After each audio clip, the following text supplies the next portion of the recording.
السلام علیکم دوستو، العباس ٹی وی میں خوش آمدید۔ دوستو آج ہم تلاوت کرتے ہیں سورہ التین کا اردو ترجمہ۔ شروع اللہ کے نام سے جو بڑا مہربان نہایت رحم والا ہے۔ انجیر کی قسم اور زیتون کی اور طور سینین کی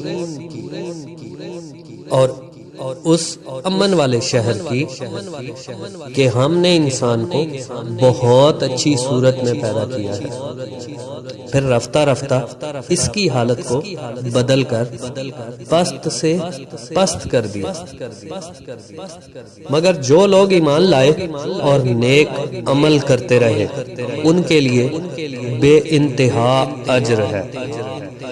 تو اے آدم زاد، پھر تو جزا کے دن کو کیوں جھٹلاتا ہے؟ کیا خدا سب سے بڑا حاکم نہیں ہے؟ صدق اللہ العظیم۔